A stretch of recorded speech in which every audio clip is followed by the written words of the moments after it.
اعوذ باللہ من الشیطان الرجیم بسم اللہ الرحمن الرحیم الحمد للہ رب العالمین والصلاة والسلام علی اشرف الانبیاء والمرسلین واہل بیتہ الطیبین الطاہرین اما بعد۔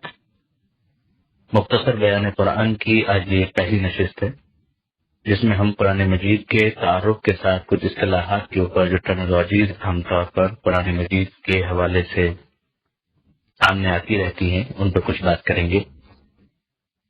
سب سے پہلے لفظ قرآن مجید لفظ قرآن سب سے پہلے ہمارے سامنے آتا ہے۔ گرامیٹیکلی یہ مصدر ہے اور اس کا مطلب ہے پڑھنا یا پڑھانا۔ قرآن مجید اس میں علم یا پراپر ناؤن کے طور پر بھی استعمال ہوتا ہے اور ظاہر ہے کہ زیادہ تر اسی مطلب کو ہم لوگ جانتے ہیں۔ اس کتاب کے عنوان و تعارف کے لیے جو ختمی مرتبہ احمد مجتبی محمد مصطفیٰ صلی اللہ علیہ وآلہ وسلم پر نازل ہوئی، اور قرآن مجید کا یہ نام جو ہے وہ پراپر نام کی حیثیت رکھتا ہے، جس کا آغاز ہوتا ہے سورہ فاتحہ سے اور اختتام ہوتا ہے سورہ ناس کا۔ قرآن مجید کے اندر خود لفظ قرآن بھی کئی مرتبہ استعمال ہوا ہے۔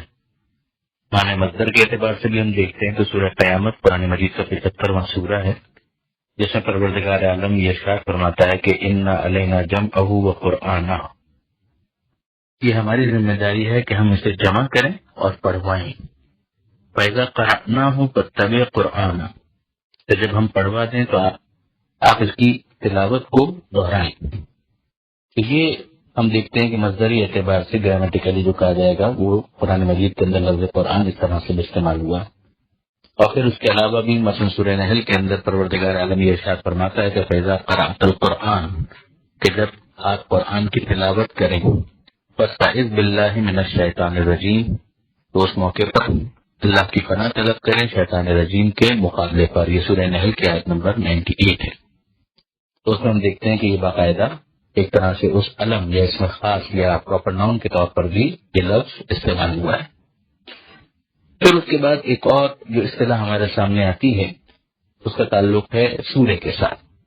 ہم جانتے ہیں کہ قرآن مجید کے اندر 114 سورے ہیں، اور لفظ سورہ جو بھی عنوان اس کا ہوتا ہے اس سے پہلے ہم استعمال کرتے ہیں۔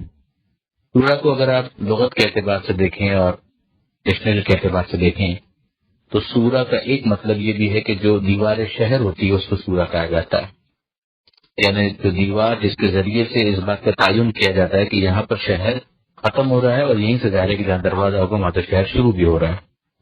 تو شہر کی جو حد بندی کے لیے چاروں طرف جو دیوار قائم کی جاتی ہے اسے اس طرح سے تعبیر کیا جاتا ہے۔ قرآن مجید کے اندر سورہ کا لفظ جو ہے گویا وہی سمجھانے کے لیے کہ کہاں سے یہ سورہ شروع ہوتا ہے اور کہاں پر یہ ختم ہوتا ہے۔ بسم اللہ الرحمن الرحیم سے ہر سورہ شروع ہوتا ہے اور اگلے بسم اللہ سے پہلے تک جو آیتوں کا مجموعہ ہو اسے پھر سورہ سے تعبیر کیا جاتا ہے۔ اور بسم اللہ کے ذریعے سے جو پارٹیشن ہو رہا ہے یا حد بندی کی جا رہی ہے، اس میں آپ جانتے ہیں کہ ایک ہی ایکسیپشن ہے سورہ براءت کے، جس کے آغاز میں ہمیں بسم اللہ نظر نہیں آتا اور وہ انفال کے ساتھ بالکل ملا ہوا اور جڑا ہوا نظر آتا ہے۔ 8واں سورہ انفال ہے اور 9واں سورہ سورہ براءت کی سورہ توبہ ہے، اور ان کے مضامین کے اتحاد کی وجہ سے، یعنی مضامین جو اس کے جو ٹاپک ہے اس کی سملیرٹی کی وجہ سے بہت سے علماء ان دونوں کو دو ہونے کے باوجود ایک بھی شمار کرتے ہیں۔ البتہ جب 114 سورے کہے جاتے ہیں تو اس میں سورہ انفال اور سورہ توبہ کو الگ الگ ہی شمار کیا جاتا ہے۔ پھر اس کے بعد ہمارے پاس ایک اور اصطلاح ہے اور وہ ہے آیت۔ قرآن مجید کے سوروں کی جو یونٹس ہیں یعنی جو سب یونٹس ہیں وہ آیت ہیں، اور آیت کے لیے جملہ ہونا ضروری نہیں۔ آپ جانتے ہیں کہ لفظ آیت کا ویسے مطلب نشانی ہے، مگر بہت سے افراد یہ سمجھتے ہیں کہ شاید یہ ایک جملے کے لیے لفظ آیت استعمال ہوتا ہے، حالانکہ ایسا نہیں ہے۔ کئی جگہ آپ دیکھیں گے کہ آیت کے اندر آپ کو ایک سے زیادہ جملے ملیں گے، اور کئی مرتبہ ایسا بھی ہوگا کہ ایک جملہ بھی مکمل اس کے اندر نہیں ہوگا، مگر یہ توقیفی ہے، یعنی خود یہ پروردگار کی طرف سے ڈیسائیڈڈ ہے۔ پیغمبر اکرم صلی اللہ علیہ وآلہ وسلم نے اس حوالے سے رہنمائی فرمائی ہے کہ آیت کو کہاں پر ایک جملے سے بھی کم کے اندر شمار کرنا ہے اور کہاں پر اسے ایک جملہ اگر اس سے زائد بھی جملے ہو جائیں تو اس کے بعد پھر اس کو شمار کیا جائے گا۔ پھر اس کے بعد لفظ سورہ ہی کی طرف اگر ہم واپس جائیں تو ہمارے پاس ایک اور اصطلاح جو اس کی ضمنی یا سپلیمنٹری ایک ٹرم ہے، اور وہ ہے مکی اور مدنی۔ آپ جانتے ہیں کہ بعض سوروں کو مکی کہا جاتا ہے اور بعض سوروں کو مدنی کہا جاتا ہے۔ مکی اور مدنی صورتوں کے درمیان حد فاصل یا وہ چیز جو ان دونوں کو ایک دوسرے سے جدا کرتی ہے وہ ہے ہجرت۔ پیغمبر اکرم صلی اللہ علیہ وآلہ وسلم کی زندگی جو 23 برسوں پر محیط ہے، اس کا ایک حصہ ہجرت سے پہلے ہے اور ایک حصہ ہجرت کے بعد ہے۔ 13 برس ہجرت سے پہلے اور 10 برس ہجرت کے بعد۔ جو کچھ پیغمبر اکرم صلی اللہ علیہ وآلہ وسلم پر ہجرت سے پہلے نازل ہوا وہ سارے کا سارا مکی ہے، اور جو ہجرت کے بعد پیغمبر اکرم پر نازل ہوا وہ سارے کا سارا مدنی ہے۔ اب اس میں مکہ اور مدینے کی قید نہیں ہے۔ ہجرت سے پہلے پیغمبر اکرم صرف مکے ہی میں نہیں تھے، مکے سے باہر بھی نکلتے تھے۔ ہجرت کے بعد پیغمبر اکرم مدینے ہی میں نہیں تھے، مدینے سے باہر بھی نکلتے تھے۔ مگر جو کچھ ہجرت کے بعد نازل ہوا وہ سب مدنی کہلائے گا، چاہے وہ مدینے میں نازل ہو چاہے مدینے میں نازل نہ ہو، فتح مکہ کے موقع پر نازل ہو۔ اور اسی طرح سے جو کچھ ہجرت سے پہلے نازل ہوا، پیغمبر اکرم مکے میں ہو یا مکے سے باہر ہو، مگر جو پوائنٹ ہے وہ یہ ہے کہ ہجرت سے پہلے اگر نازل ہوا تو اس کو مکی شمار کیا جائے گا۔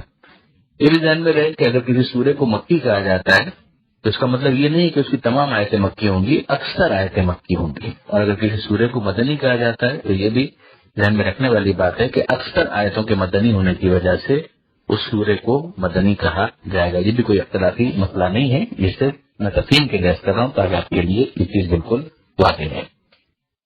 پھر اس کے بعد کچھ اصطلاحات ہیں کہ جو مشہور ضرور ہیں مگر وہ پیغمبر اکرم یا معصومین کی طرف سے نہیں ہے۔ مثلا ہم ایک اصطلاح سنتے ہیں پارہ، اور بہت مشہور اصطلاح ہے، 30 پارے ہیں قرآن مجید کے، مگر یہ بھی کوئی شیعہ سنی اختلاف نہیں ہے، یہ بالکل واضح ہے کہ یہ تقسیم جو 30 پاروں کے اندر ہے بظاہر تلاوت میں سہولت کے لیے مسلمانوں نے کی، کہ اگر کوئی مہینے میں ایک مرتبہ قرآن مجید کی تلاوت کرنا چاہتا ہے تو روز ایک جز کو، ایک حصے کو پڑھ لے، تو وہ جو مجموعہ بسہولت وہ پڑھ سکتا ہے اس کو پھر پارے سے تعبیر کیا گیا، اور 30 پاروں میں اس طرح سے تلاوت میں سہولت کے لیے اس کو تقسیم کیا گیا۔ اسی طرح سے منزل کی اصطلاح تو اسے 7 منزلوں کے اندر تقسیم کیا گیا۔ یہ بھی بظاہر اسی طرح سے ہے کہ اگر کوئی ہفتے کے اندر، ہفتے کے 7 دنوں میں قرآن مجید کی تلاوت کرنا چاہے تو ایک حصہ اس طرح سے تقسیم کیا گیا اسے کہ وہ منزل کہلائے، اور روزانہ کی بنیاد پر اگر تلاوت کر لیا جائے تو پھر 7 دنوں میں اس کی تلاوت بآسانی ممکن ہو سکے۔ یہ اس کا فلسفہ بیان کیا جاتا ہے۔ تو بہرحال یہ پارے اور منزل کی جو اصطلاحات ہیں یہ معصومین کی طرف سے یا خود قرآن کی نہیں ہے۔ میں نے جو آپ کی خدمت میں بھی عرض کیا کہ لفظ سورہ، تو یہ سورہ کا لفظ خود قرآن مجید کے اندر استعمال ہوا ہے، آیت کا لفظ خود قرآن مجید کے اندر استعمال ہوا ہے، لفظ قرآن خود قرآن مجید کے اندر استعمال ہوا ہے۔ قرآن کے حوالے سے تو میں شاید مثال اس کی آپ سے گزارش کر چکا، اگر آیت کے حوالے سے اگر آپ دیکھیں تو یتلو علیہم آیات ہی سورہ جمعہ کے اندر اور اس کے علاوہ کئی مقامات پر ہمیں یہ لفظ آیت استعمال ہوتا ہوا، آیات استعمال ہوتا ہوا نظر آتا ہے قرآن مجید کے اس جز کے لیے کہ جو سورہ کا سب یونٹ بنتا ہے، کہ حبیب کی ذمہ داری، پیغمبر اکرم صلی اللہ علیہ وآلہ وسلم کی ذمہ داری جب گنوائی گئی تو یہ کہا گیا کہ ان کی ذمہ داریوں کے اندر ہے کہ وہ آیات قرآن کی تلاوت کریں۔ اسی طریقے سے لفظ سورہ ہم دیکھتے ہیں کہ سورہ بقرہ کے اندر پروردگار عالم نے یہ ارشاد فرمایا کہ ان کنتم فی ریب مما نزلنا علی عبدنا فاتوا بسورۃ من مثلہ، کہ اگر تمہیں شک ہے اس میں کہ جو کچھ ہم نے اپنے رسول کے اوپر نازل کیا تو اس جیسا ایک سورہ بنا کر لیا۔ تو آپ دیکھیں گے یہ لفظ سورہ اصطلاح کے طور پر استعمال ہوا ہے، لیکن پارہ یہ قرآن کی اصطلاح نہیں ہے۔ اسی طریقے سے جو میں نے گزارش کی آپ کی خدمت میں کہ منزل یہ بھی قرآن کی اصطلاح نہیں ہے، نہ ہی کسی حدیث کے اندر یہ اصطلاح آئی ہے۔ اسی طرح سے ایک اور اصطلاح جو بہت استعمال ہوتی ہے وہ ہے رکوع۔ ظاہر ہے کہ یہاں پر قرآن مجید کے اندر جو بہت سے رکوع ہمیں نظر آتے ہیں یہ بھی قرآن کی اصطلاح نہیں ہے، بلکہ یہ مضمون کے اعتبار سے بظاہر محسوس ہوتا ہے کہ جہاں پر ایک طویل سورہ ہے اور اس کے اندر ایک مضمون جہاں مکمل ہو رہا ہے تو وہاں پر ایک رکوع شمار کر لیا گیا ہے۔ تو جو چھوٹے سورے ہیں وہ تو ہیں اتنے مختصر کہ ان سوروں ہی کو ایک رکوع شمار کر لیا گیا ہے، جیسے 30ویں پارے کے اندر اکثر ہوتا ہے۔ مگر جو بڑے سورے ہیں اس کے اندر ہم دیکھتے ہیں کہ مثلا ایک مضمون شروع ہوا اور دوسرا مضمون جب شروع ہوتا ہے اس سے پہلے اس کو ایک ڈویژن دے دی گئی، ایک اس کے اندر ایک پارٹیشن لگا دیا گیا، یعنی سورے کے اندر آیت تو ایک آفیشیل سب یونٹ ہے، مگر اس کے بعد بہت سے افراد نے اپنی سہولت کی خاطر، بہت سے علماء نے، طلاب نے حفظ قرآن کرنے کے حساب سے خاص طور پر ہمارے برادر اہل سنت جو ہے وہ حفظ قرآن میں اس کو بہت استعمال کرتے ہیں کہ اتنے رکوع ہم نے حفظ کر دیے. تو رکوع کی ایک اصطلاح اس طرح سے بھی استعمال ہوئی. پھر نماز کے اندر بھی اس کا استعمال کیا گیا کہ ایک مجموعے کی اگر تلاوت کرنی ہو پھر آخری کے اندر تو بہت واضح کہ سورہ فاتحہ کے بعد پہلی اور دوسری رکعت کے اندر ایک مکمل دوسرا سورہ پڑھا جائے، چاہے مختصر چاہے طولانی، جو اس کے مسائل ہیں وہ اپنے مقام پر. مگر ظاہر ہے کہ بعض مقامات پر ہم دیکھتے ہیں کہ دیگر فقہوں کے اندر اضافی گنجائش ہے کہ نہیں، اگر پورا سورہ نہ بھی پڑھا جائے تو چلے جائے گا. تو اس کے اندر بعض علماء یہ کہتے ہیں کہ وہ جو رکوع کے ذریعے سے شمار کیا جاتا ہے تو اتنا مجموعہ پڑھ لیا جائے. تو یہ بھی معاملہ اصطلاحات کا یہاں پر کافی حد تک آگے بڑھا اور ہمارے لیے واضح ہو گیا. پھر اس کے بعد ایک اصطلاح اور ہے اور وہ ہے استعاذہ. استعاذہ کا مطلب ہے پناہ طلب کرنا. یہی آیت جو تھوڑی دیر پہلے میں نے آپ کے سامنے عرض کی تھی سورہ نحل کی، کہ جس میں پروردگار عالم نے ارشاد فرمایا کہ پہلا قرأت القرآن فاستعذ باللہ من الشیطان الرجیم، یہ آیت نمبر 98، کہ جب قرآن کی آپ تلاوت کریں تو اللہ کی بارگاہ میں پناہ طلب کریں شیطان مردود کے مقابلے پر.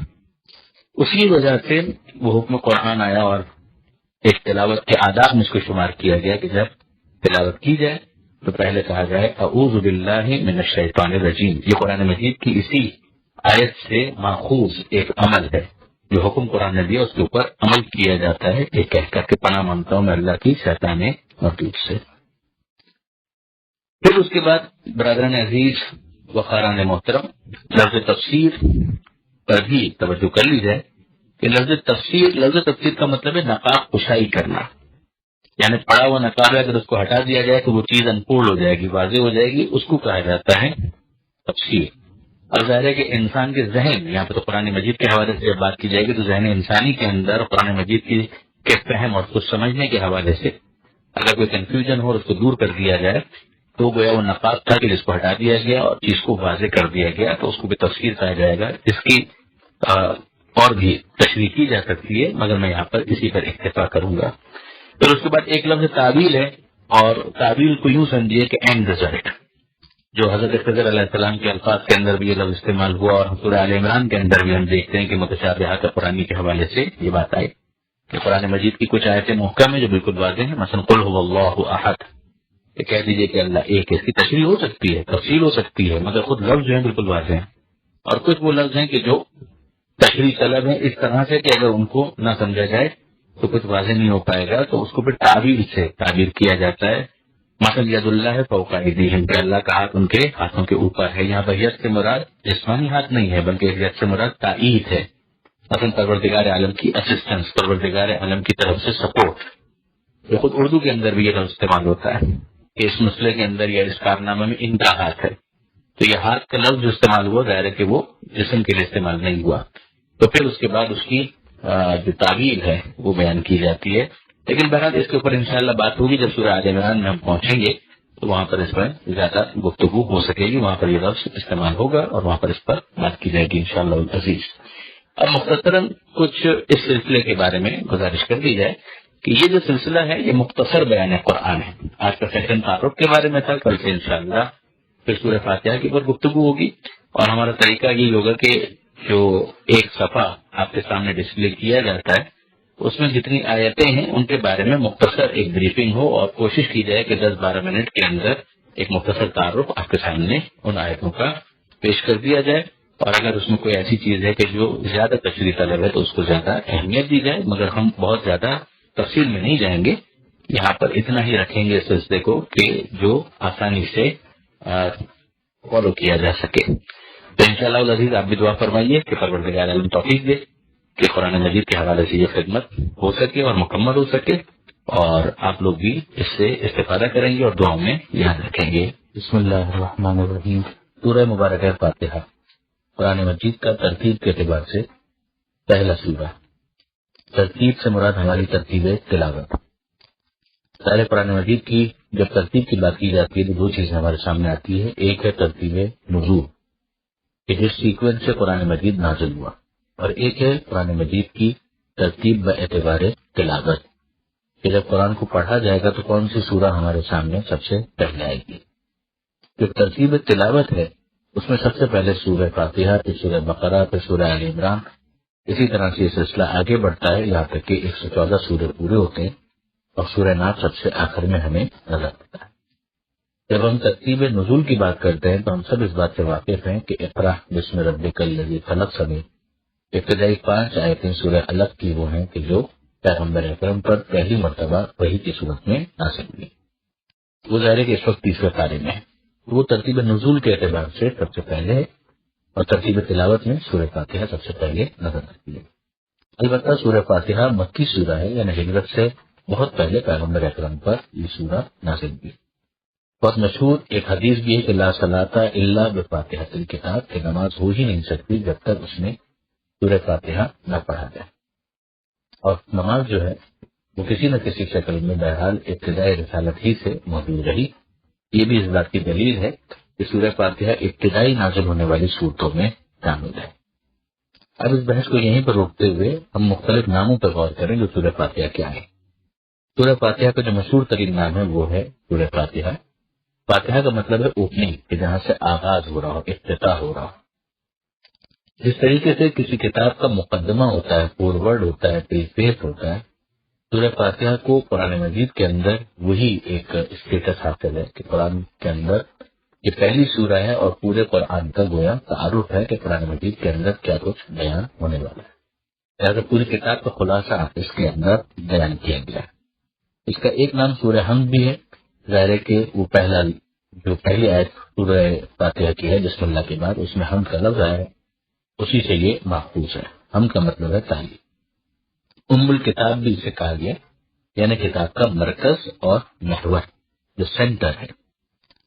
پھر اس کے بعد اس کا ایک نام سبع مثانی بھی ہے، یہ سورہ ہجر کی ایک آیت سے محفوظ ہے، آتیناک سبع من المثانی والقرآن العظیم۔ سبع مثانی کا مطلب ہے وہ سانس کے جس کو تکرار کیا گیا، آفٹ ریپیٹڈ۔ اس کی بہت سی وجوہات بیان کی گئی، مگر ایک واضح سی بات یہ ہے کہ یہ 7 آیتوں پر مشتمل سورہ ہے جو ہر نماز میں 2 مرتبہ تکرار کیا جاتا ہے، پہلی رکعت میں بھی اور دوسری رکعت میں بھی۔ اس کے علاوہ اس کی وجوہات بیان کی گئی۔ آغاز ہوتا ہے بسم اللہ الرحمن الرحیم سے۔ ہم سب اس بات سے واقف ہیں کہ قرآن مجید کا ہر سورہ بسم اللہ ہی سے شروع ہوتا ہے سوائے سورہ براءت کے۔ سورہ براءت کے آغاز میں ہمیں وہ نظر نہیں آتا۔ بسم اللہ الرحمن الرحیم کو اوور آل بسملہ سے بھی تعبیر کیا جاتا ہے، یہ اس کا ایک نام رکھا گیا۔ پیغمبر اکرم صلی اللہ علیہ وآلہ وسلم کی یہ بہت مشہور حدیث ہے کہ کل امر ذی بال لم یبدأ بسم اللہ فہو ابتر، کہ کسی بھی اہم کام کو اگر بسم اللہ سے شروع نہ کیا جائے تو پھر وہ کام برکت نہیں پائے گا، ابتر رہے گا۔ بسم اللہ کا مطلب یہ ہے کہ اللہ کے نام سے جو رحمان ہے اور رحیم ہے۔ اب اس کے بعد کہ اللہ کے نام سے کیا، تو وہ یہاں پر متعلق ایک چاہتا ہے عربی گرامر کے اعتبار سے، اور اس کے لیے پھر اس متعلق کو یوں بیان کیا تھا کہ انہوں نے شروع کرتا ہوں، ابتدا کرتا ہوں اللہ کے نام کی مدد سے جو رحمان ہے، رحیم ہے، اور پھر وہ جو چیز اس کے بعد آ رہی ہے وہ اسی کے اعتبار سے بسم اللہ کا پتہ دے گی۔ مثلا یہاں پر سورہ فاتحہ ہے تو سورہ فاتحہ کا جو مضمون ہے وہ میں شروع کرتا ہوں اللہ کے نام سے جو رحمان ہے، رحیم۔ اگر ایک انسان کھانا کھا رہا ہے تو اس کا مطلب یہ ہوگا میں کھانا کھاتا ہوں اللہ کے نام سے، اس کو شروع کرتا ہوں اللہ کے نام سے جو رحمان ہے، رحیم۔ اگر کوئی کتاب پڑھ رہا ہے تو میں کتاب پڑھنا شروع کرتا ہوں اللہ کے نام سے جو رحمان ہے، رحیم۔ یہ اگر ایک انسان کی عادت بن جائے تو خود بخود وہ گناہوں سے دور ہو جائے گا، کہ جب وہ اللہ کے نام سے شروع کر رہا ہے تو کوئی ایسا کام کیسے کرے گا کہ جس کے اندر خدا ہی کی معصیت ہو یا خدا ہی کی نافرمانی۔ اللہ کے نام سے شروع کرنے کا ایک اہم پیغام یہ بھی ہے کہ اللہ کے نام میں بھی برکت ہے۔ اب وہ نام رحمان ہو، رحیم ہو، جبار ہو، قہار ہو، غفار ہو، مگر جتنے بھی ہیں اللہ کے اسماء الحسنی وہ سب کے سب اہمیت رکھتے ہیں، اس لیے کہ وہ اللہ کے نام ہیں، اللہ سے نسبت کرتے ہیں۔ لفظ اللہ کا مطلب ہے مستجمع لجمیع صفات الکمال، کہ وہ ذات کے جس کے اندر تمام کمالات موجود ہیں اور وہ اس کے ذاتی ہیں، کسی کے عطا کردہ نہیں۔ پھر اس کے بعد جو اہم چیز ہے کہ اللہ نے اپنے نام کے بعد 2 صفتوں کو خاص طور پر ہائی لائٹ کیا کہ وہ رحمان ہے اور وہ رحیم۔ رحمان کا مطلب ہوتا ہے جس کی رحمت عمومی ہے، اور رحیم کا مطلب ہے جس کی رحمت خصوصی ہے۔ رحمانیت دنیا کے اندر بہت واضح طور پر مشاہدہ کی جاتی ہے، اور رحیمیت کا اظہار میدان قیامت میں ہوگا۔ رحمانیت اس دنیا کے اندر جیسے آکسیجن ہے، تو ایسا نہیں ہے کہ اگر ایک مسلمان سانس لے گا تو یقیناً وہ اس کے پھیپھڑوں تک پہنچے گی، اور اگر کافر نے سانس لی تو یہ آکسیجن نہیں پہنچے گی۔ لیکن رحیمیت کا معاملہ یہ ہے کہ جب میدان قیامت ہوگا تو انسان کو اس کے عقائد اور اعمال کی بنیاد پر جب پرکھا جائے گا اور پھر اس کے حساب سے اس کا جنت اور جہنم کا فیصلہ ہوگا، تو وہاں پر انسان کی ضرورت کو نہیں دیکھا جائے گا، وہ اس کی پرفارمنس ہے دنیا کے اندر جس کی بنیاد پر اس کو وہاں پر نوازا گیا، جس کی وجہ سے رحیمیت کے بارے میں کہا گیا کہ یہ خدا کی رحمت خصوصی ہے۔ اب اس کے بعد آئیے دیکھیے الحمدللہ رب العالمین، تمام تعریف اللہ کے لیے جو عالمین کا پالنے والا ہے، یعنی اس نے پیدا کر کے چھوڑ نہیں دیا بلکہ وہ پال بھی رہا ہے، اور کسی ایک دو کو نہیں، ہر ایک کی پرورش اور پالنا یہ خدا ہی کے ذمے پر ہے، جب تک وہ جس کو باقی رکھنا چاہے گا پھر اس کو پالے گا۔ الرحمن الرحیم اس لفظ کی بھی تشریح ہوئی، عالمین کو پالنے والا ہے، اس کے فوراً بعد رحمان، اور الرحیم کے فوراً بعد مالک یوم الدین، قیامت کے دن کا روز جزا کا مالک بھی ہے۔ ظاہر کی ملکیت پروردگار مالک ہونا خدا کا اس دنیا میں بھی ہے، مگر وہاں پر انسان کا جب قیامت کے میدان میں اختیار ختم ہو جائے گا تو امتحان بھی ختم ہو گیا، وہ تو پرفارمنس کے نتیجے کا اعلان، لہذا وہ جو خدا کی مالکیت ہے قیامت کے دن کی، وہ انتہائی عروج پر وہاں پر اور انتہائی واضح طور پر نظر آئے گی۔ یہاں تک پہنچنے کے بعد اگلی جو آیت ہے اس کے اندر گویا انسان کو سکھایا جا رہا ہے کہ وہ خدا کو کیسے مخاطب کرے۔ ایاک نعبد و ایاک نستعین، ہم تیری ہی عبادت کرتے ہیں اور تجھی سے مدد چاہتے ہیں۔ اگر آپ غور کریں تو اب تک یعنی اس آیت سے پہلے غائب کے سیغے چل رہے تھے، یعنی ہم گویا خدا کے بارے میں بات کر رہے تھے، اور اب ہم خدا سے بات کر رہے ہیں۔ تو اب تک انسان اگر تھوڑا فاصلے پر تھا تو اب پروردگار سے وہ قریب ہو گیا اور خدا کو مخاطب کر رہا ہے کہ ایاک نعبد و ایاک نستعین، کہ مالک تیری ہی عبادت کرتے ہیں اور تجھی سے مدد چاہتے ہیں۔ اور وہ جو قرآن مجید کا اہم ترین پیغام ہے توحید کا، وہ یہاں پر منعکس ہوتا ہے کہ عبادت کے بارے میں طے ہے کہ اس خدا کے سوا کسی کی نہیں ہو سکتی۔ اب وہ کون ہے کہ جو بتائے گا کہ طریقہ عبادت کیا ہے؟ وہ ایاک نستعین، کہ مالک تجھ ہی سے مدد چاہتے ہیں، تو بتا کہ تیری عبادت کیسے کی جائے۔ اب اس سلسلے میں جو پہلی چیز انسان نے مانگی ہے وہ یہ ہے کہ مالک میں ہدایت چاہتا ہوں، جو قرآن مجید کا اہم ترین موضوع ہے کہ انسان کے اندر وہ تڑپ رکھی گئی ہے کہ وہ خدا کے بارگاہ میں عرض مدعا کرے کہ مالک میں تجھ سے ہدایت کا طلب کروں۔ یہ وہ فطری آواز ہے کہ جو انسان کے اندر ہے، اس کو ابھارا گیا ہے۔ اہدنا الصراط المستقیم، مالک ہمیں راستہ چاہیے اور سیدھا راستہ چاہیے۔ اب یہاں پر بھی غور طلب بات ہے کہ قرآن منزل کی بات نہیں کرتا، قرآن بات کرتا ہے راستے کی۔ اس لیے کہ منزل کا تو مطلب یہ ہے کہ اس کے بعد پھر سفر ڈسکنٹینیو ہو جائے، وہاں پر سفر مکمل ہو گیا، جبکہ معرفت کا سفر خدا لامحدود تو خدا کی معرفت بھی لامحدود ہے، لہذا انسان کا یہ سفر معرفت تو انفائنائٹ ہے، اس کا کوئی نقطہ آخر ہو نہیں سکتا۔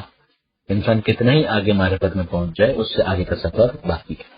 اب یہ بہت انٹرسٹنگ ہے کہ اس کے بعد پروردگار عالم نے کس طریقے سے متوجہ کیا کہ کون ہے وہ کہ جس کا راستہ ہدایت کا راستہ ہے۔ تو یہاں پر کچھ افراد کا تعارف کروایا جاتا ہے کہ صراط الذین انعمت علیہم، یہ ان لوگوں کا راستہ ہے کہ جن پر تو نے نعمت نازل کی۔ نعمتیں تو بہت ساری ہیں، مگر جب ہدایت کے کانٹیکس میں بات ہو رہی ہے تو یہاں پر نعمت سے مراد ہے نعمت ہدایت، یعنی جو تیرے پاس سے ہدایت یافتہ ہے ان کا راستہ وہ ہوگا کہ جو صراط مستقیم ہوگا، سیدھا راستہ ہوگا۔ اور یہ وہ لوگوں کے جن پر تیرا غضب نازل نہیں ہوا ہوگا اور نہ ہی یہ گمراہ ہوں گے۔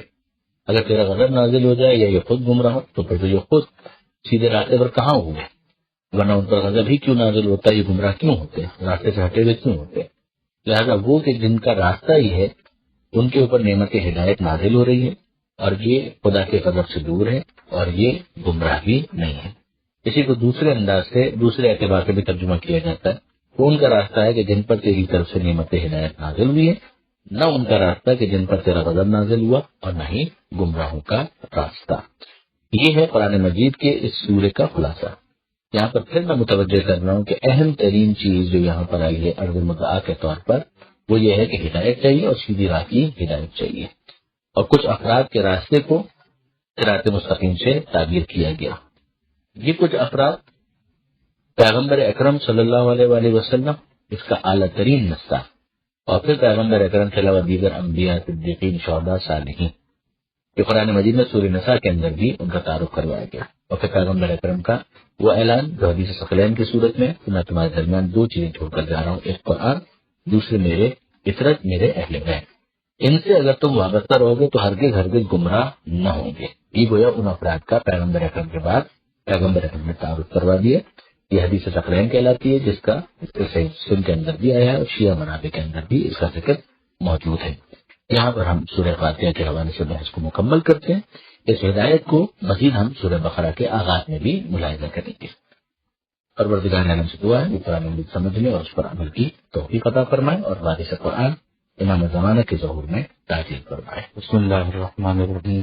بقرہ ترتیب تلاوت کے اعتبار سے قرآن مجید کا دوسرا سورہ، قرآن مجید کا آیتوں کی تعداد کے اعتبار سے طویل ترین سورہ یہی ہے کہ جس کے اندر بسم اللہ کے علاوہ 286 یعنی 286 آیتیں موجود ہیں۔ اس سورہ کے آغاز میں بسم اللہ کے فوراً بعد الف لام میم ہمیں نظر آتا ہے۔ یہ حروف مقطعات کہلاتے ہیں۔ مقطع یعنی جس کو الگ الگ کر دیا گیا ہو، کچھ الفابیٹس جن کو ملا کر ایک خاص پروناؤنس کیا جاتا ہے اور کچھ وہ کہ جن کو اس طرح سے نہیں پروناؤنس کیا جاتا، جن کو الگ الگ توڑ توڑ کر پڑھا جاتا ہے، ان کو مقطعات میں شمار کیا گیا۔ یہ قرآن مجید کے 29 سورے ہیں کہ جن کے آغاز میں ہمیں مقطعات نظر آتے ہیں۔ ان کی تفصیل اپنے مقام پر، مگر اتنا فلسفہ اس کا 11ویں امام کی ایک حدیث سے ماخوذ ہے امام حسن عسکری علیہ السلام سے، کہ جس میں اس بات کو سمجھایا گیا کہ پروردگار یہ گویا سمجھانا چاہتا ہے کہ انہی حروف سے کہ جن کو تم روزمرہ استعمال کرتے ہو، الف لام میم، الف لام را، حامیم عین سین قاف، یہی وہ حروف ہیں کہ جن سے قرآن مجید کو ترتیب دیا گیا ہے۔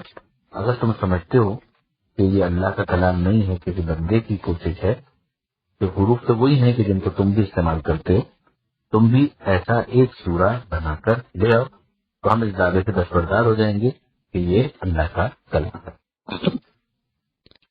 اس کے فوراً بعد ہمیں کتابی کی عظمت کے بارے میں متوجہ کیا گیا کہ یہ وہ کتاب ہے جس میں شک کوئی نہیں، لا ریب فیہ ہے۔ اب ظاہر ہے کہ قرآن مجید وہ ابدی معجزہ ہے جو پیغمبر اکرم صلی اللہ علیہ وآلہ وسلم کی رسالت کا قیامت تک کے لیے ثبوت ہے، تو اس کے اندر کوئی شک ہونا بھی نہیں چاہیے، اور اسی کا یہاں پر اعلان کیا جا رہا ہے۔ اور پھر اس کے بعد پوری طاقت اور زور لگا کر کہا جا رہا ہے کہ ہدی للمتقین، کہ یہ کتاب ہدایت ہے صاحبان تقویٰ کے لیے۔ آپ کو یاد ہوگا سورہ فاتحہ میں یہی دعا مانگی گئی تھی کہ مالک ہمیں سیدھی راہ کی ہدایت کر دے، ایک دفعہ وہ سیدھی راہ مل جائے تو اس پر ثابت قدم رہنے کی توفیق عطا فرما۔ اب یہاں پر پروردگار عالم نے اس کتاب کو کتاب ہدایت قرار دیا۔ سورہ فاتحہ کے اندر ان لوگوں کا ذکر تھا کہ جن پر نعمت نازل ہوئی، یعنی نعمت ہدایت نازل ہوئی، تو کچھ افراد کا ذکر وہاں پر آ گئے۔ یہاں پر خود قرآن نے اس کتاب کو یعنی اسی قرآن کو ہدایت کے عنوان سے پیش کیا۔ تو وہ جو حدیث ثقلین کے اندر جو دو باتیں آئی تھی کہ قرآن اور عطرت اہل بیت پیغمبر اکرم کے بعد، ایک طرح سے اس کی بھی یہاں سے تائید ہو جائے کہ ہدی للمتقین، یہ کتاب ہدایت ہے مگر ان لوگوں کے لیے جو متقین ہیں۔ اور غیر متقین سے یہاں پر کیا مراد ہے؟ تقویٰ کی اسٹیجز ہے، وہ ابتدائی درجہ کہ جس کے اندر انسان اپنے مستقبل کے بارے میں فکر مند ہو، اس کو کہا جائے گا تقویٰ کا ابتدائی درجہ، جس میں پھر ترقی ہوگی اور انسان آگے بڑھتا چلا جائے گا۔ اگر ایک انسان اپنے مستقبل کے بارے میں فکر مند ہی نہیں ہے تو ظاہر ہے کہ پھر قرآن مجید گویا اس کے لیے کیا فائدہ دے گا جب وہ اپنے مستقبل کے بارے میں کوشش نہیں ہے۔ پھر پروردگار عالم نے اس پہلے گروہ کا تعارف کروایا کہ یہ کون لوگ ہیں۔ الذین یؤمنون بالغیب، کہ یہ وہ لوگ ہیں کہ جن کو غیب پر ایمان لانے میں کوئی تکلف نہیں ہے، یہ غیب پر ایمان رکھتے ہیں۔ یعنی وہ شخص کے جو مطلب اس دنیا کے اندر ہی سب کچھ سمجھ رہا ہے اور اس دنیا سے ماورا کچھ بھی نہیں مان رہا، وہ غیب سے آشنا نہیں اور وہ غیب کو قبول نہیں کرتا۔ قرآن ہدایت کے لیے پہلی شرط یہ قرار دیتا ہے کہ انسان اس دنیا کو محدود سمجھے اور یہ مانے کہ اس دنیا کے آگے بھی کچھ ہے، یعنی اس دنیا ہی کے اندر سارے معاملات ختم نہیں ہو جاتے۔ یہ دنیا پہلا ایپیسوڈ ہے جس کے ساتھ دنیا کے بعد کے معاملات جب ملتے ہیں تو پھر اس کے بعد پورا فلسفہ اور حکمت واضح ہوتی ہے۔ پھر پروردگار عالم فرماتا ہے کہ ان کی دوسری صفت یہ ہے کہ یہ نماز کو قائم کرتے ہیں۔ ایک نماز کو پڑھنا ہے، ایک نماز کو قائم کرنا ہے جس کے اندر شرائط وغیرہ کا بھی خیال رکھا جائے اور پھر ماحول کے اندر بھی نماز قائم کرنے کا جذبہ موجود ہو، اقامہ جماعت ہو، ایک ماحول بنایا جائے گھر کے اندر بھی اور معاشرے کے اندر بھی۔ ومما رزقناہم ينفقون، اور جو ہم نے ان کو رزق دیا ہے اس میں سے یہ خرچ بھی کرتے ہیں۔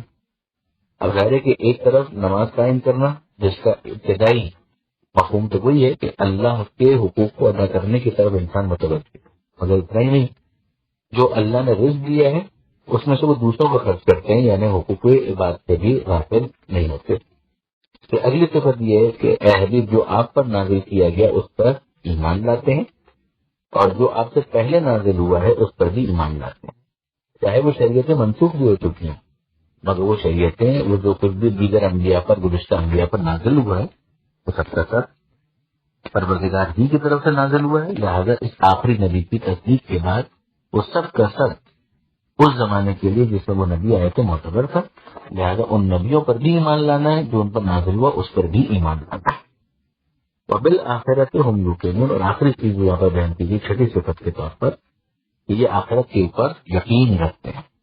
اگر انسان خدا کو بھی مان لے لیکن آخرت کو اگر وہ قبول نہ کرے تو اس کا مطلب یہ ہے کہ وہ حساب کتاب کا تو منکر ہو گیا۔ ہم سورہ فاتحہ میں مالک یوم الدین پر اصرار دیکھ چکے ہیں کہ وہ خدا جو ہے وہ قیامت کے دن کا، وہ جزا کا، حساب کتاب کے دن کا مالک۔ یہاں پر بھی کہا گیا کہ یہ آخرت کے دن پر یقین رکھتے ہیں، انہیں پورا پورا یقین ہے کہ حساب کتاب ہوگا۔ اب اس کے بعد ایک انسان اپنی زندگی کو بہتر بنانے کے لیے اور خدا کی مرضی کے مطابق ڈھالنے کے لیے اور زیادہ سنجیدہ ہو جاتا ہے۔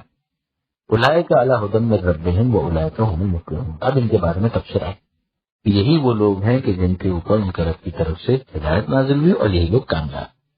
مانگی گئی تھی ہدایت جو سورہ فاتحہ میں بھی تھی، اور یہاں پر بھی ہدایت ہی کو بیان کیا گیا کہ یہ کتاب ہدایت ہے، اور پھر آخر میں بتایا گیا کہ یہ ہیں وہ افراد کہ جو اپنے رب کی طرف سے ہدایت پر ہے۔ اب آپ نوٹ کیجئے کہ یہاں پہ جو لفظ رب آیا ہے پالنے والا، اس سے ہمیں سمجھ میں آیا کہ پالنا صرف جسم کا نہیں ہے بلکہ انسان کی روح اور عقل، اس کی بھی پرورش پروردگار عالم کی ربوبیت کا، اس کے رب ہونے کا تقاضا ہے، اور انسان اگر اس ہدایت پر آ گئے تو پھر اس کی کامیابی میں ہی کیا ہو سکتا ہے۔ یہاں پر اس بات پر بھی توجہ رہے کہ پروردگار عالم نے ایک گروہ کا تعارف کر رہے ہیں، یہ گروہ ہدایت پروردگار کا قبول کرنے والا ہے، ہدایت یافتہ، جن کو بالآخر ہدایت ہو جائے گی۔ اس کے بعد ہم دیکھیں گے کہ اگلے صفحات کے اندر پروردگار عالم نے دو اور گروہوں کا تعارف کروایا، کافروں کا اور منافقوں کا۔ کافروں کے اندر بھی وہ کافر کہ جنہوں نے کفر کو اختیار کیا، پھر ان کی کچھ صفت بیان کی جائے گی، اور پھر ساتھ ساتھ دوسرا جو آخری گروہ آئے گا یعنی متقین کے بعد کافرین، اور کافرین کے بعد منافقین کے کچھ اوصاف بیان کیے جائیں گے، اور پھر پروردگار عالم کی طرف سے دعوت دی جائے گی کہ انسان خود اپنے بارے میں سوچے کہ وہ کس گروہ میں شامل ہونا چاہتا ہے۔ تو یہاں پر خلاصہ یہ ہوا کہ غیب پر ایمان ہو، نماز قائم کرنے کا جذبہ ہو، انفاق فی سبیل اللہ یعنی اللہ کی راہ میں خرچ کرنا، جو پیغمبر اکرم اس آخری رسول پر نازل ہوا اس پر ایمان، جو گزشتہ انبیاء پر نازل ہوا اس پر ایمان، اور آخرت پر یقین۔ یہ وہ بنیادی ترین صفات ہیں جو پروردگار عالم اپنے بندوں میں دیکھنا چاہتا ہے، باقی صفات انہی کی آفشوٹس ہیں، انہی سے پھر مزید انسان اپنے آپ کو ڈیولپ کرتا ہے۔ اگر انسان ہدایت پر آنا چاہتا ہے اور کامیابی کی سند حاصل کرنا چاہتا ہے تو ان اوصاف کو اختیار کرنا ضروری ہوگا۔ بسم اللہ الرحمن الرحیم، سورہ بقرہ آیت نمبر 6 سے 16، آیت نمبر 6 to 16۔ پروردگار عالم ابتدا میں آیت نمبر 6 میں ان لوگوں کا تذکرہ کرتا ہے کہ جنہوں نے کفر کو اختیار کیا، یعنی آپشن کے طور پر جان سے بوجھتے ہوئے کفر کو اختیار کرنے والے۔ ایک تو وہ کافر ہے کہ جو مثلا کسی وجہ سے گھرانے میں ہی کافر گھرانے کے اندر پیدا ہوا، یا بھی وہ باقاعدہ سوچ رہا ہے، غور کر رہا ہے، لیکن اس نے کفر کو ایک آپشن کے طور پر نہیں کیا۔ کفر کا مطلب ہوتا ہے چھپانا، کفر کا مطلب ہوتا ہے انکار کرنا جو ایمان کی ضد ہے۔ لیکن اگر ایک شخص کفر کو ایک آپشن کے طور پر لے لیتا ہے تو پھر اس کا نتیجہ یہ نکلتا ہے کہ اس سے توفیقات طلب ہو جاتی ہیں۔ پروردگار یہاں پہ یہی فرماتا ہے کہ برابر ہے بھی آپ ان کو ڈرائیں نہ ڈرائیں، وہ ایمان لانے والے نہیں، یعنی یہ لاس کیسز ہیں۔ اگر ایک انسان خود ہی اپنے آپ کو اس طرح سے دولت ایمان سے دور کرنا چاہے تو پھر اس سے توفیق سلب ہو جاتی ہے۔ اس کو پھر اس طرح سے تعبیر کیا گیا کہ ان کے دلوں کے اوپر مہر لگا دی گئی ہے، ان کے کانوں کے اوپر بھی مہر ہے، ان کی آنکھوں کے اوپر پردہ ہے، اور پھر ان کے لیے عذاب عظیم ہے۔ یہاں پر پروردگار عالم نے بہت بریفلی اس دوسرے گروہ کا تذکرہ کیا. پھر اس کے بعد تیسرا گروہ جو منافقین کا ہے. لوگوں میں وہ بھی ہیں کہ جب بظاہر تو کہتے ہیں کہ ہم ایمان لائے اللہ پر اور آخرت کے دن پر، مگر وہ مومن نہیں ہے. اور ظاہر ہے کہ جو دنیا کے اندر جو ٹریٹمنٹ ہے، ڈیلنگ ہے، وہ اسی طرح سے کہ فیس ویلیو کے اوپر اس کو مسلمان سمجھ لیا جائے گا، مگر دل کا حال جو ہے وہ خدا جانتا ہے. تو پروردگار عالم یہاں پر ایک اوور آل گروہ کا تعارف کروا رہا ہے کہ ایسا نہیں ہے کہ ہر وہ شخص جو ظاہری طور پر اظہار ایمان کرے وہ واقعی مومن بھی ہے، مگر وہ خدا سے متعلق ہے. البتہ بعض اوقات اس منافق کا نفاق یعنی وہ دو رخی، اس کی ہپوکریسی وہ ایکسپوز ہو جاتی ہے اس کی حرکتوں کے ذریعے سے. جیسے وہ ایکسپوز ہوگا تو پھر وہ منافقین کی کیٹیگری کے اندر نہیں رہے گا، بلکہ وہ کافروں کے اندر شمار کر لیا جائے گا. پروردگار عالم یہاں پر فرماتا ہے کہ یہ لوگ مومن نہیں ہیں، یہ اللہ کو اور صاحبان ایمان کو دھوکہ دینا چاہتے ہیں، مگر صحیح بات یہ ہے کہ یہ اپنے آپ کو دھوکہ دے رہے ہیں اور انہیں شعور بھی نہیں ہے، جیسے کہ خدا سے کچھ بھی چھپا ہوا نہیں ہے. ان کے دلوں کے اندر مرض ہے اور اللہ نے اس مرض کو اور زیادہ کر دیا.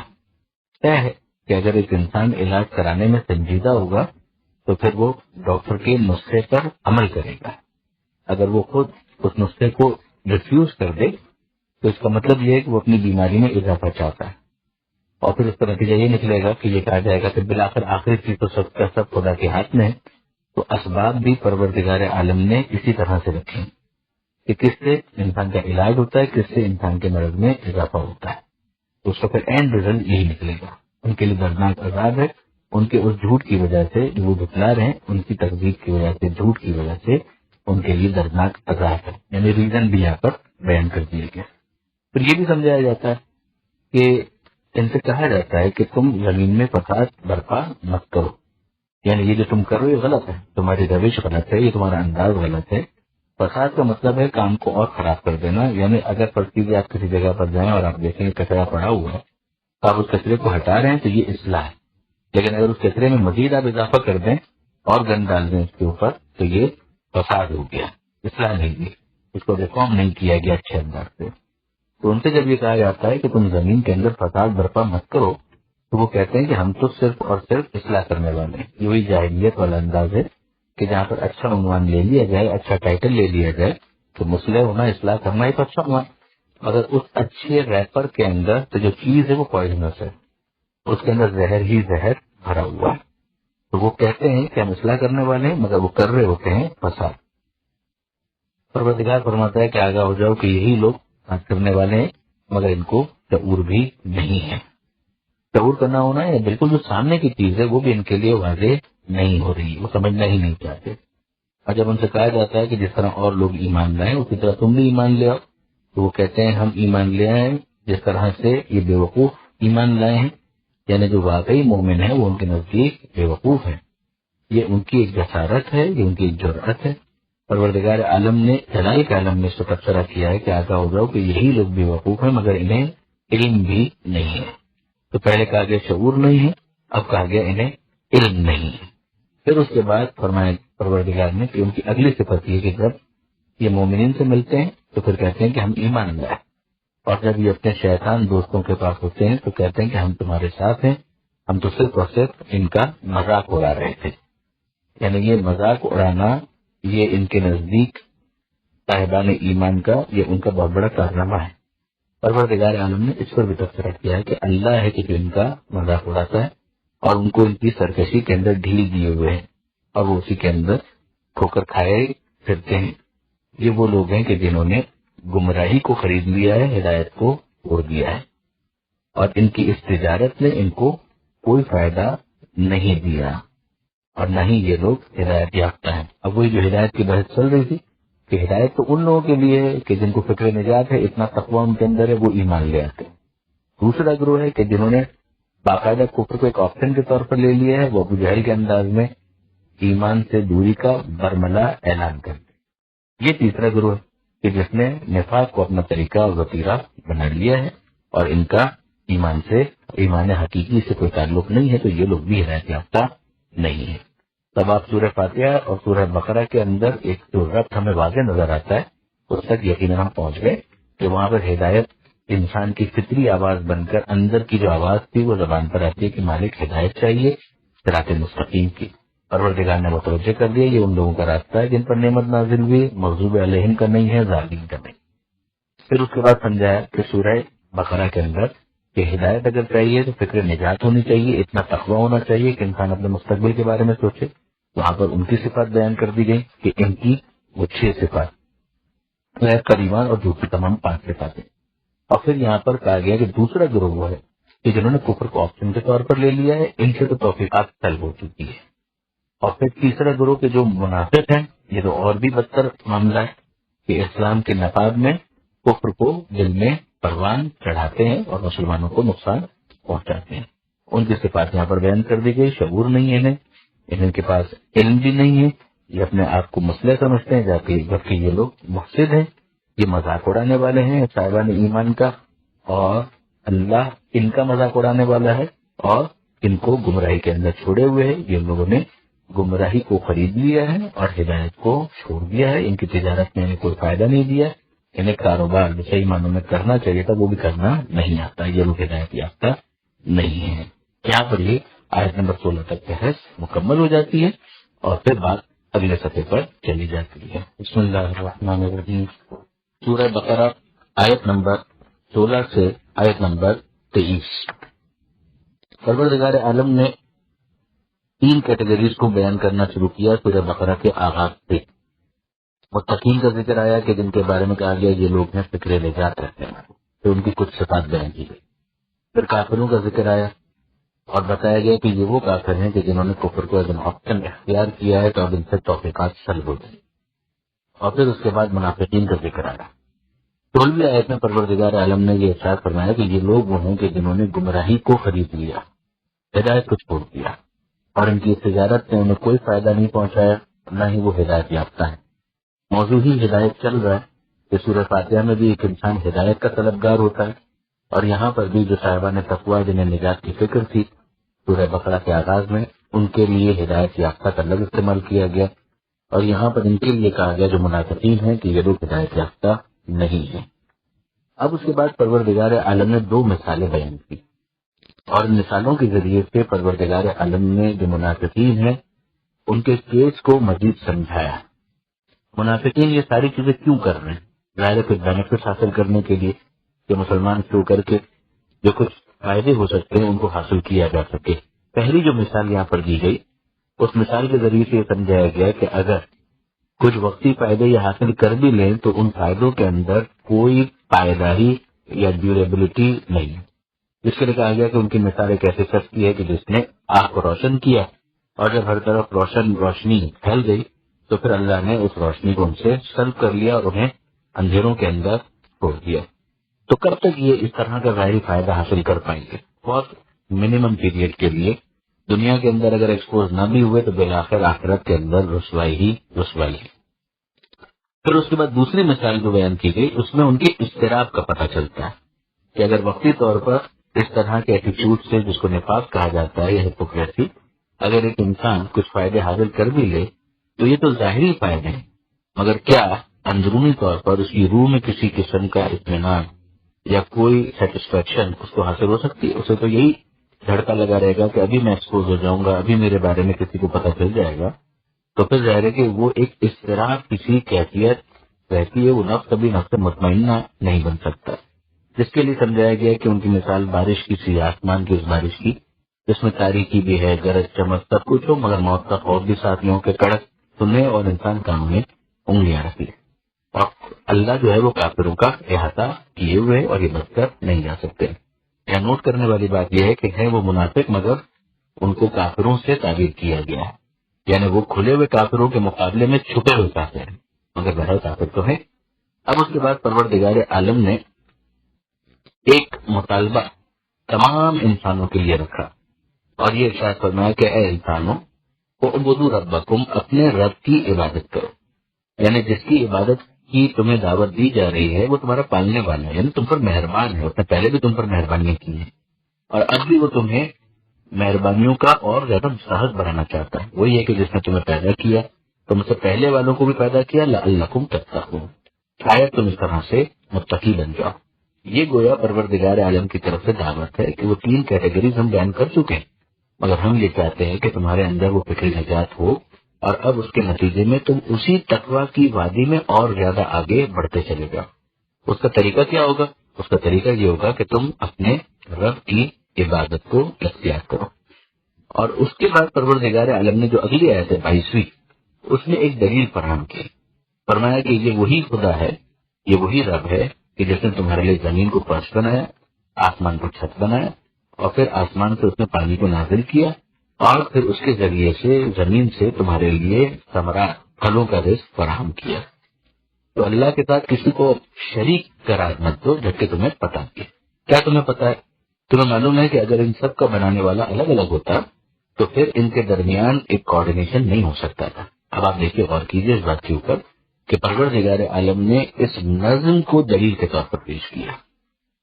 کسی جگہ پر اگر کوئی چیز بالکل میسی پڑی ہوئی ہے اور اس کے اندر کسی قسم کا کوئی ہمیں ڈسپلن نظر نہیں آتا تو ہم ظاہر ہے کہ یہ کہتے ہیں کہ یار اس کو کوئی لک آفٹر کرنے والا نہیں ہے، اس کو کوئی دیکھنے والا نہیں.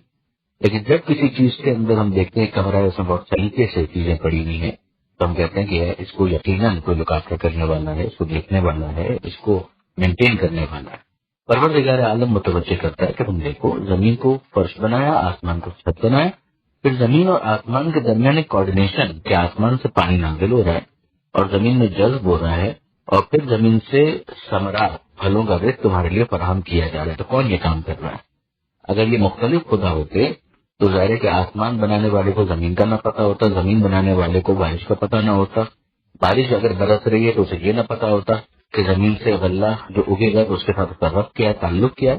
ان تمام تر چیزوں کا آپس میں مربوط ہونا یہ اس بات کی دلیل ہے کہ ان کو کوئی کوآرڈینیٹ کر رہا ہے، ان کے درمیان ایک کو ریلیشن کسی نے ایجاد کیا ہے. تو یہ توحید کے اوپر بہت عمدہ دلیل ہے جس کو اصطلاح کے اندر برہان نظم کہا جاتا ہے. اگر اصطلاح کو چھوڑیے، لیکن یہ کہ یہ خود آیت کے ذریعے سے بہت واضح طور پر انسانی ذہن اس حقیقت کی طرف منتقل ہوتا ہے. تو یہ آیت جو ہے وہ توحید کے اوپر ایک دلیل رکھتی ہے. پھر اس کے بعد جو اگلی آیت ہے وہ رسالت کے اوپر دلیل ہے. آپ کو یاد ہوگا سورہ بقرہ کے آغاز میں کہا گیا تھا کہ یہ وہ کتاب ہے کہ جس میں شک کوئی تھی. اب یہاں پر پروردگار چیلنج کرتا ہے کہ وَإِن كُنتُمْ فِي رَيْبٍ، اگر تمہیں شک ہے اس میں کہ ہم نے اپنے بندے پر نازل کیا ہے تو تم اس جیسا ایک سورہ بنا کر لے آؤ. پیغمبر اکرم صلی اللہ علیہ وآلہ وسلم کا یہ معجزہ جو قرآن ہے یہ معجزہ خالدہ ہے. یعنی آج اگر پیغمبر اکرم کی رسالت ہے تو پیغمبر اکرم کا کون سا معجزہ ہمارے پاس ہے کہ جس کو ہم پیش کر سکتے ہیں دنیا کے سامنے؟ یہی قرآن ہے کہ پروردگار عالم نے اس کا جواب لانے کا مطالبہ جس طرح سے نزول قرآن کے وقت کیا تھا اسی طریقے سے آج بھی یہ کتاب اس آیت کے ذریعے سے جو ہمارے پیش نظر ہے اور دیگر آیتوں کے ذریعے سے یہ مطالبہ کر رہی ہے اور قیامت تک کرتی رہے گی، اور یہ قیامت تک پیغمبر اکرم کی رسالت کا ثبوت رہے گا. تو پروردگار فرماتا ہے کہ اگر تم یہ سمجھتے ہو کہ یہ ہمارے بندے کے اوپر جو کچھ ہم نے نازل کیا ہے وہ اس میں تمہیں کوئی شک ہے تو پھر تم ایک کام کرو کہ تم اس جیسا ایک سورہ بنا کر لے آؤ، اور پھر اللہ کو چھوڑ کر دوسرے جتنے بھی تمہارے مددگار ہو سکتے ہیں ان سب کو بھی بلا لو. اور اگر تم یہ نہ کر سکو اور ہرگز نہ کر سکو گے تو پھر ڈرو اس آگ سے کہ جس کا ایندھن انسانوں اور پتھروں کو بننا. یہ آیت نمبر 24 میں ہے کہ جس کے پر انشاءاللہ کل مزید بات ہوگی.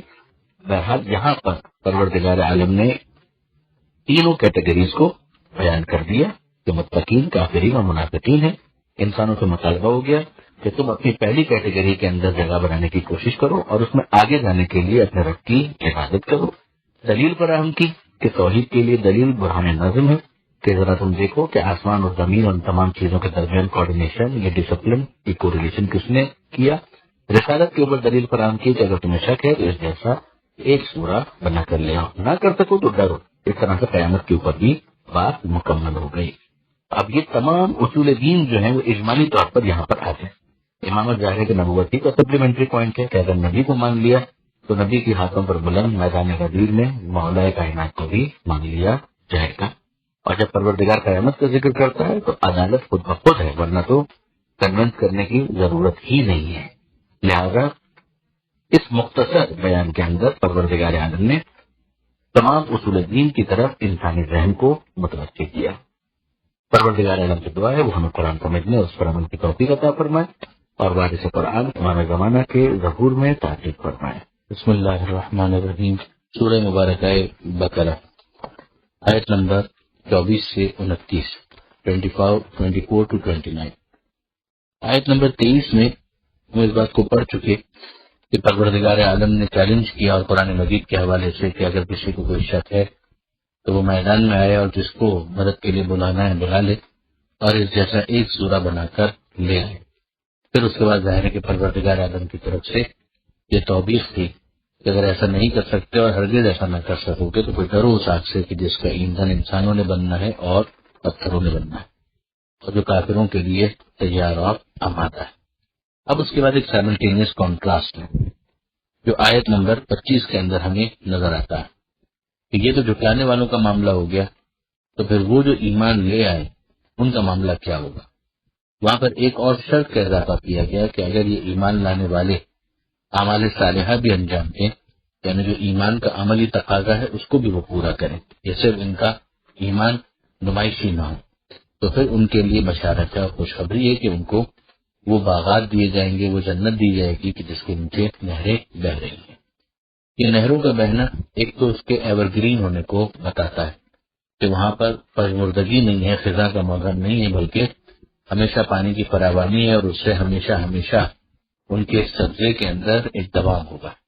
دوسری بات یہ بھی ہے کہ باغات کا ایک واضح مطلب درخت ہے، تو درختوں کے نیچے جو پانی جاری ہوگا تو وہ اگر زمین کے اوپر ہو، مگر اس کو جب تحت حل انہار کہا جائے گا، تحت سے مراد ان درختوں کے نیچے اس پانی کا انتظام مستقل ہوگا۔ پھر وہاں کی جو کیفیت ہے اس کو سمجھایا گیا کہ جب بھی وہاں پر ان کے سامنے کوئی پھل پیش کیا جائے گا تو وہ کہیں گے کہ یہ تو ہمیں پہلے بھی دیا گیا تھا۔ اب یہ ہر کوئی جو دنیا کے اندر مختلف علاقوں کے اندر رہتے ہیں تو وہاں پر جو بھی وہ پھل کھاتے ہیں اسی سے اندازہ ہوتا ہے کہ جنس کے اعتبار سے جو پھل دیے جا رہے ہوں گے وہ کچھ نہ کچھ اس کو پہچان رہے ہوں گے کہ دنیا میں ہمیں ایسی کوئی چیز ملی تو تھی، لیکن جو اس کے خصوصیات ہیں اس کو وہ اس وقت فوری طور پر جج نہیں کر پائیں گے، اور جب اس کو ٹیسٹ کریں گے اور اس کو استعمال کریں گے تو ان کو پتہ چلے گا کہ کیا فرق ہے۔ تو یہ جس طریقے سے مثلا اس دنیا کے اندر بھی ایسا ہوتا ہے کہ مثلا آم تو آم ہے، لیکن یہ کہ ایک آم انسان کھا لے تو اس کے بعد دوسرے آم کو جو وہ دیکھے تو ہو سکتا ہے کہ وہ سمجھے کہ یہ تو ویسا ہی ہے کہ جیسا بھی ہم نے پہلے کھایا تھا، مگر آپ جانتے ہیں کہ مختلف قسموں کے اندر خصوصیات مختلف ہوتی ہے۔ یہ تو دنیا کا معاملہ ہے، تو جنت کا معاملہ تو اس سے بہت آگے اور بہت بڑھ کر اور بڑھتر ہے۔ تو دنیا کے مختلف علاقوں میں رہنے والے افراد اپنے اپنے علاقوں میں جو کچھ بھی وہ کھاتے رہے ہیں اس سے ملتا جلتا پھل وہاں پر اویلیبل ہوگا، مگر کوالٹی کے اعتبار سے اس کا کوئی میچ نہیں ہوگا، اس سے وہ بہت بالاتر اور بہت ہی ہٹ کر ہوگا۔ دوسری جو وہاں پر ان کے لیے نعمت پروردگار کی طرف سے ہے وہ ہے ازواج مطہرہ۔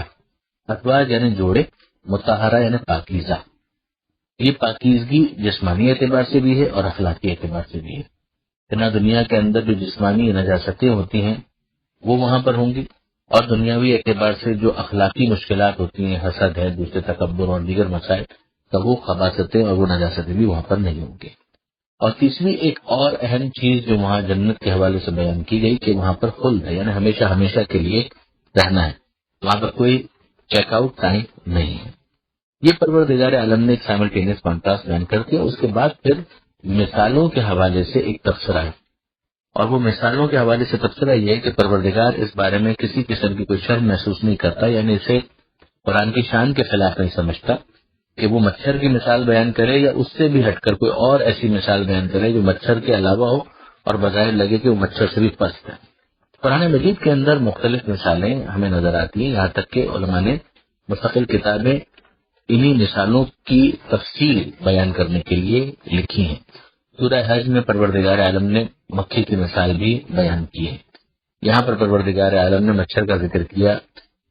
مقصد یہ ہے کہ جب مثال بیان کی جاتی ہے تو اس کا ایک خاص مقصد ہوتا ہے کہ ذہن انسانی کو اس مطلب سے قریب کیا جائے۔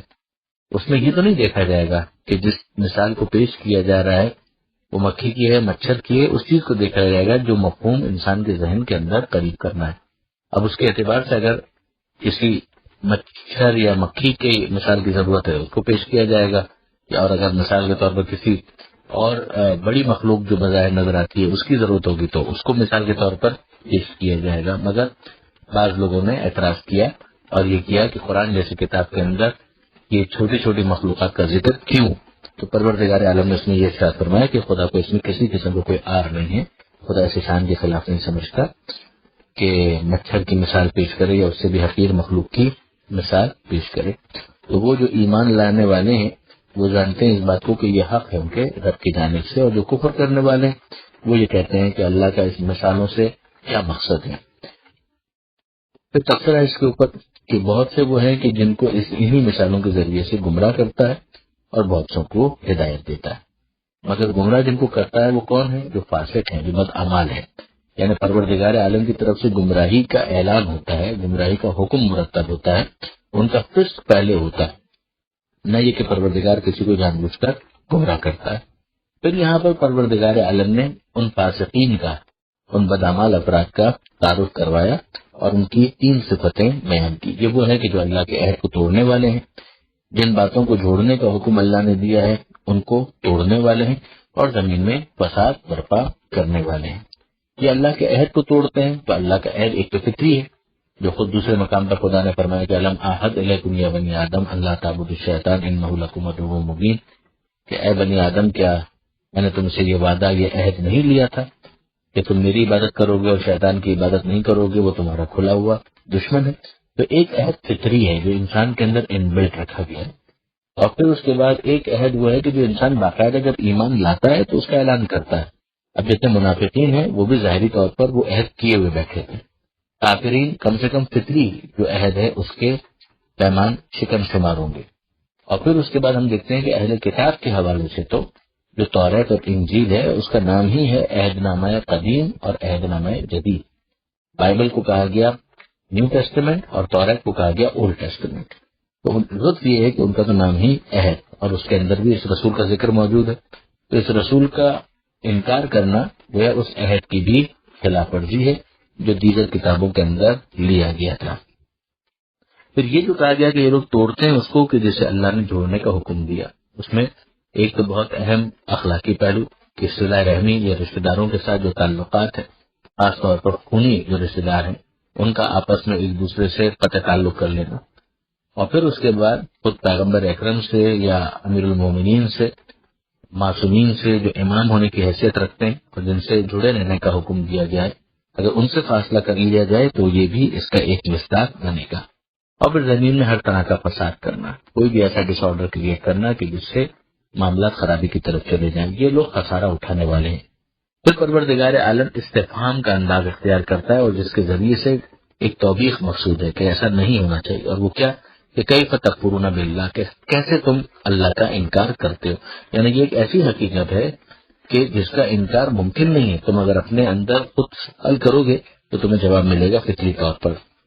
پھر سمجھایا کہ تم کچھ نہیں تھے، تم مردہ تھے، اس نے تمہیں زندہ کیا، اور پھر اس کے بعد وہ تمہیں موت دے گا اور پھر واپس تمہیں زندہ کرے گا اور پھر اس کی بارگاہ میں تمہیں پلٹایا جائے گا۔ تو یہ جو مراحل ایک انسان کے کچھ نہیں تھا اور بنا، اور پھر اس کے بعد موت آئے گی اور پھر واپس زندہ کیا جائے گا اور پھر حساب کتاب بھی ہوگا، تو اس کے بعد کیسے ممکن ہے کہ تم خدا کا انکار کر دو؟